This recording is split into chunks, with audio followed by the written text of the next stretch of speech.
cousins. Hey y'all. I'm Q. Thank you guys for tuning in. I was about to say, after she said she was Q, I was about to roll right in. Well, I'm Jamilla.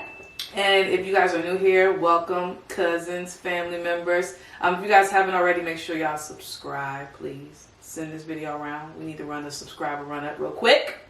Y'all, do you guys remember when we had the flower wall? That's how you knew we were coming with a sit-down video. This is our new space for the sit-down video. We're still trying to work on a background thing. I actually missed the flower wall and I want it back.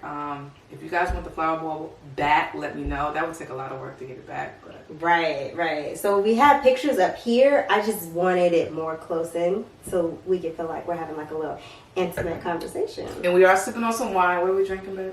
This is rosé. Rosé. Bow. So this is your official Q&A video. You guys sent questions on our community page on our YouTube thing. If you haven't looked at that, we randomly upload and we need to update more on our community tab. Right. So first question that everybody wants to know, we're going to go ahead and knock this out of the way so we can go ahead and get through the video.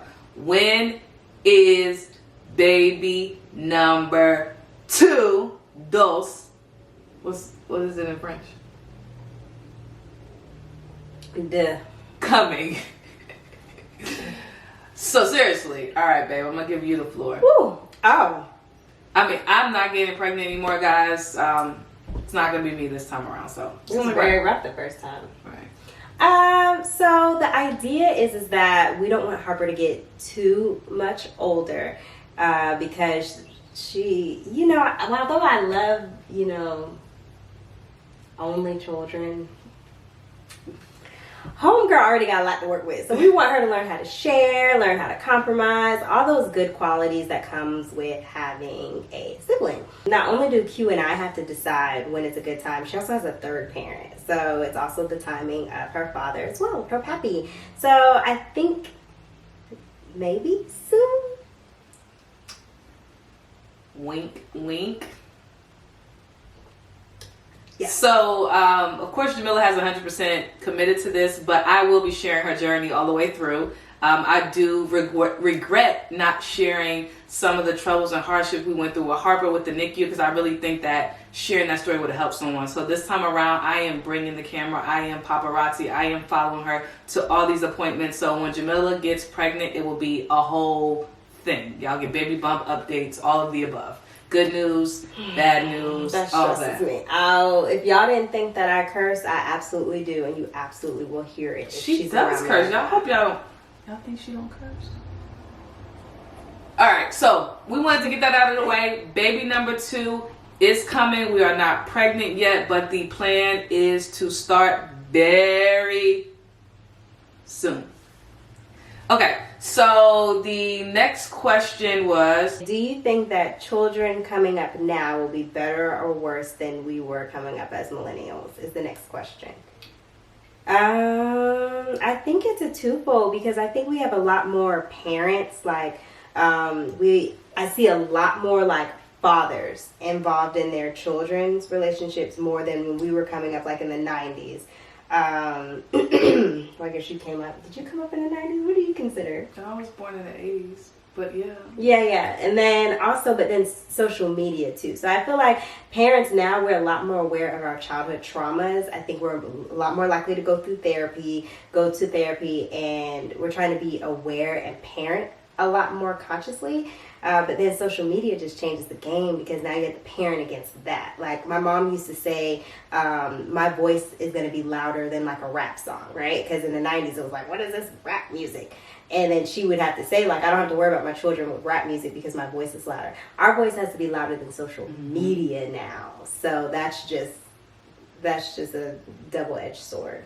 I think us as millennials, we actually are more aware of things. We are more open to explaining things to our children. We don't have that concept of, I just said no, I said what I said. Right. We're allowing our kids, I know especially in our household, Harper has a big personality. You were just saying that today. So we want her to shine. We don't want to dim her light in any way. We just want to teach her how to be respectful and know there's a time and place for certain things. So I think, I am a millennial, so I'm going to say I'm not going to say because my parents watch this. Okay, so next question. I'm kind of curious about what you were going to say. No, what I'm going to say is that I think millennials we are built for the next generation, to raise the next generation. Yeah, I think we're much more conscious of, especially the things that are going on now. Like, you're conscious of, like, how to talk to your children about sex, how to talk to your children about stranger danger. Like, it's just so many more things that we have such more, they call it tools in a toolbox. Right. Like, we have a lot more tools in our toolbox than the parents before us. For example, the world has changed since our parents has raised us. You know, it's the fact that my parents will come to me and ask more questions about trans life and things like that. Things that we already know, so we can equip our children with these things so they're more aware. So I think coming up now, we are the better breed to raise our kids. Right, but then that's not to say is because Harper acts her best with our grandparents. With her grandparents. She was sometimes like the last time her grandparents stayed here, she didn't even cry. I'm like, what's going on? Like, we had to think about, like, she cried, she didn't cry, and then she went to sleep without a fuss. She goes to sleep. Her peepaw puts her to sleep. Like, I don't know what he's doing, but he knows how to put her to sleep. And she doesn't give my mom any issues. So it's like that's what I'm saying, like, it's a double-edged sword. Like, it's something in them that they know how to like raise a child in a certain way, and then Harper knows not to talk back to them or anything. So I don't know. It's yeah. Okay. So we're going to shift it. We're going to try to break this up. So those were 2 questions about kids, babies. So we're going to get into a little fun stuff. So we want to know, if you listen to a music catalog for a whole year, you could only listen to this one artist, what would it be? Like their one album all year long. Just one album or one catalog? What's the difference? A catalog is like their whole music, like every song they've ever had. Okay, so they said catalog. God, okay. I didn't know what a catalog was. It's okay. Is that weird that I didn't know what a catalog was? I don't think you're into music like that. Okay. So, a catalog. Yeah. You like gospel music. They got catalogs too, though. Like Kirk Franklin. So, what catalog would you listen to? Kanye? Yeah, Kanye. I could listen to Kanye. They're going to tear you up in the comments. I mean, they can. It's the honest truth. I mean, even like, what was his last? God is good. God is great. No, my Chick-fil-A. You my Chick-fil-A. Close on Sunday. I mean, he's just a genius producer. He just has trash political views, and it's very dangerous the way he's speaking out the way he is. It's extremely dangerous, but he is a musical genius. It's tough. Yeah, but that's my answer, Kanye. All right. It would be Aaliyah, but her music catalog, I mean, was cut short. I thought that was your answer, baby girl. I love Aaliyah. Okay, leave me alone. If I had to choose, I don't really listen to too much music. So if she had to listen to someone's catalog, it would be Drake. No, it wouldn't. Yes, it would. That is the one person you've listened to consistently. Trey Songz and Drake, you've listened to them consistently, unless you want to choose a gospel artist. Don't read me. I'll pick Megan Thee Stallion. Girl, you know one song. No, if I had to pick really like something that could get Kids Bop? No, if I could pick anyone, it would be Tiana Taylor, because she takes me through the sexy, she takes me through the gospel, she takes me through it all. She doesn't have that, like you're talking about a whole year. Yes, I could listen to her for a whole year. But you know, that is true, because I think she listened to the same Drake album and Nicki Minaj album for a whole year. Because your car could burn the music or something, and she, like, annoying. We would listen to the same stuff every time we got in her car. Whatever. Okay, next question is, any good shows we have recently binge watched? Pose. Okay, yeah, Pose, but Netflix needs to come out with season 2. We watched season 2 live, yeah, but I want to. Jamilla's watching it in reverse, but Pose has become one of my favorite shows. But if Jamilla says it, I love all Ryan Murphy stuff. I do love all Ryan Murphy stuff. You do, because she liked American Horror Story. Yeah, 911. Versace. Did you watch 911 like that? I think Kinda. the first season. But the assassination of Giovanni Versace. Mm-hmm. And I love Ryan Murphy too. His season arc gets me, because mid-season, like, it gets like really. And it loses me every time. How did you like Pose? Like, were you I love Pose. Pose is just very authentic. Right. So I mean, we watched. But it was a short season. Like, it was like 8 episodes or something. Right. So we binge watched Dion.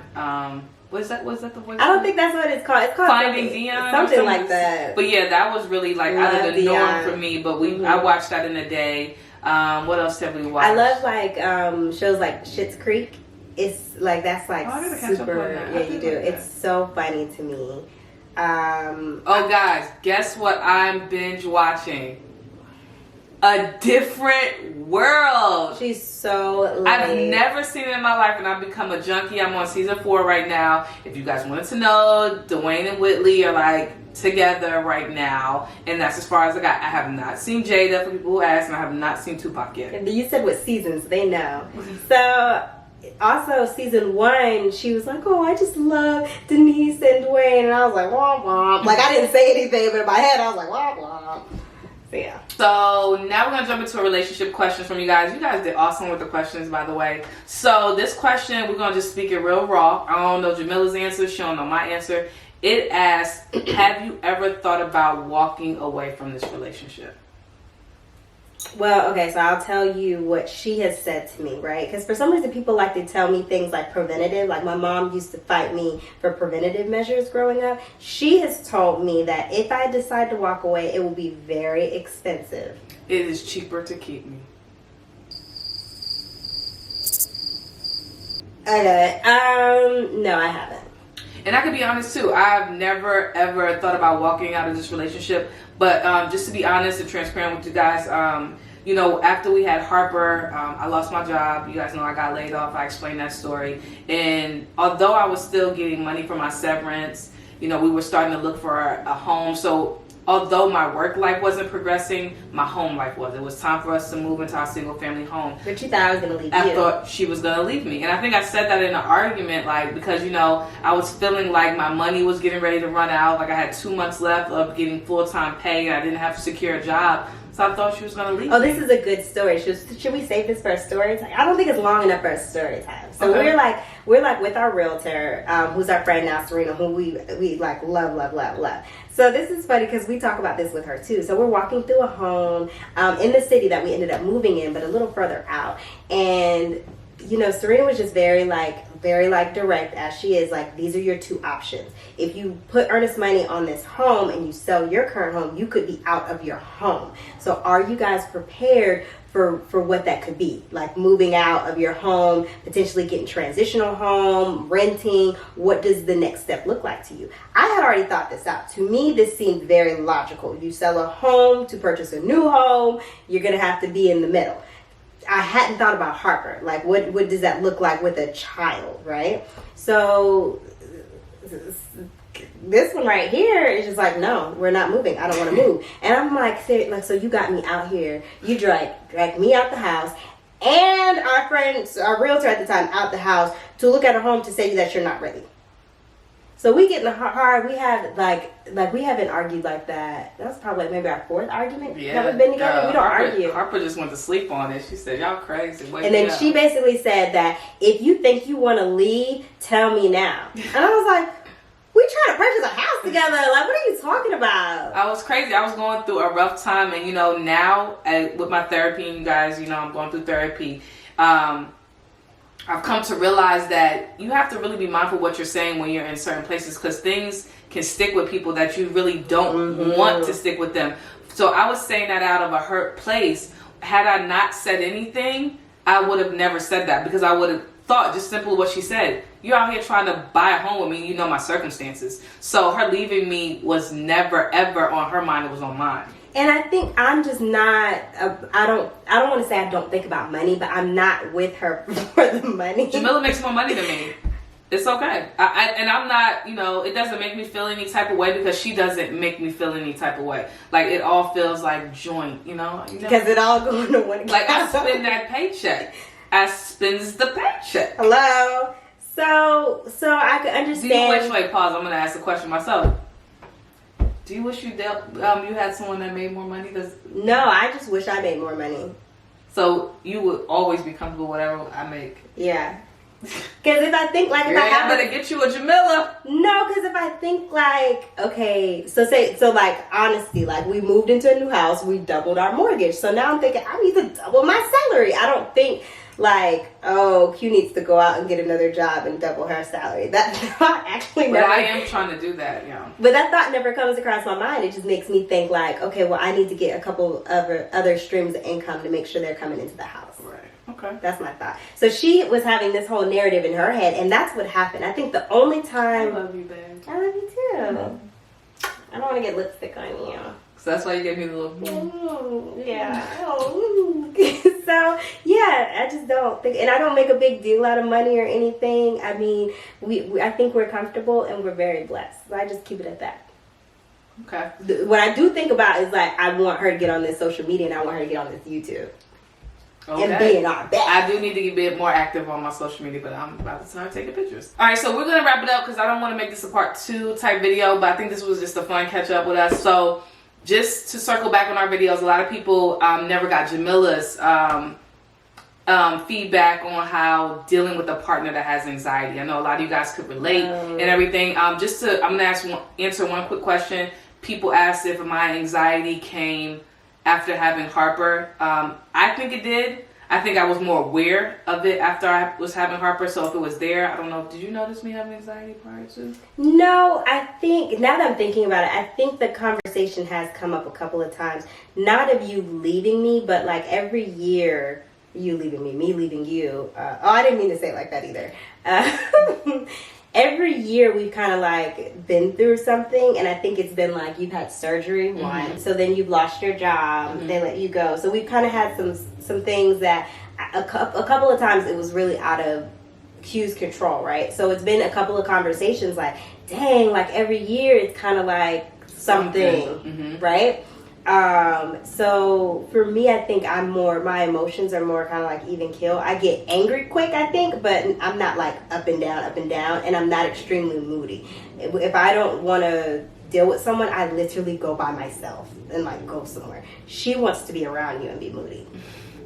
So as far as her anxiety, I will say that's one of the toughest things about being in a relationship is that when someone's going through something, you are absolutely going through it. And you have to understand, because she was a little moody before, and I learned that just because Q is in a mood, it doesn't have to do with me. I used to argue with her when we first met because I thought she just didn't like me that day. Like, so today you're picking to argue with me because you don't like me. And then it will make me insecure. Now I just go on about my day. So now...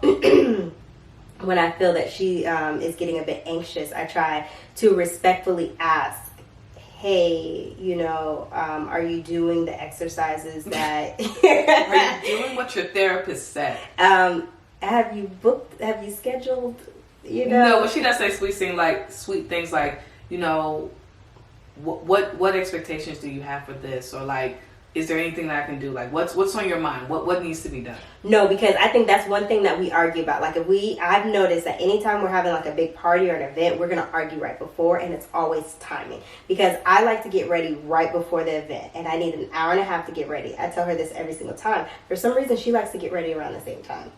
So what I have learned to do is, instead of arguing with her about that, I'm not going to get ready any earlier. I'm just going to get up earlier and do other things around the house that I would maybe want her to do beforehand. So that's like, I think our biggest, like, not even arguments, but like really like she's like, you're still putting makeup on and you're in your underwear and people are in the house. And I'm like, you knew this was going to happen. That means you need to start earlier. So back to the question at hand. So is it a lot to deal with someone that has like anxiety, or have you noticed that things have gotten better since I've been going to therapy?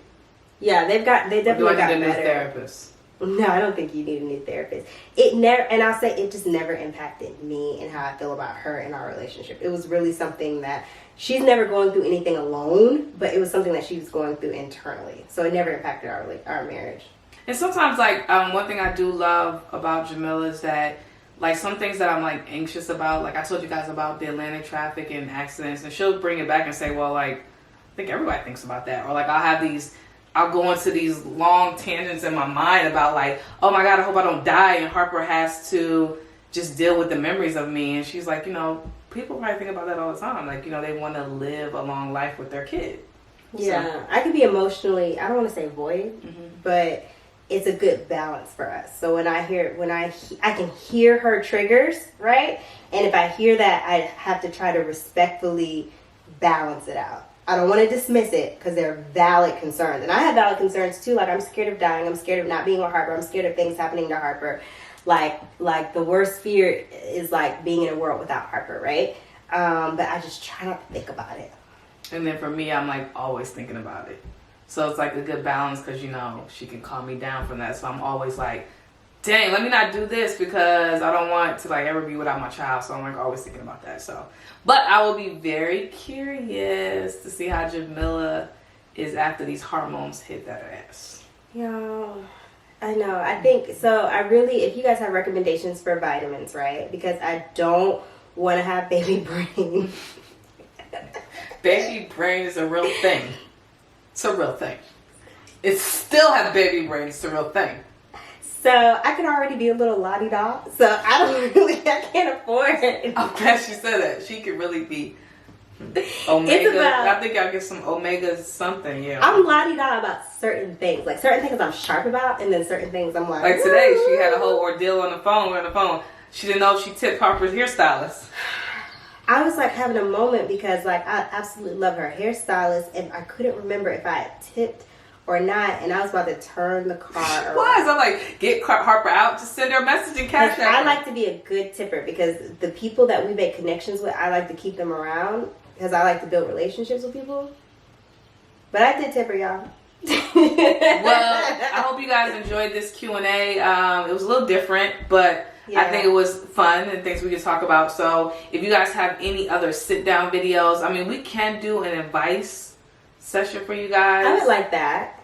Like anonymous. Maybe, or I would like to do maybe an advice session. We get some time on live. So that way, you know, you can ask it and we can respond right then and there. Oh, I really like that. Yeah, so we can do that. I want some tacos. We got to go eat. So thank you guys for watching. Make sure y'all subscribe, send this video, do all that good stuff. Bye.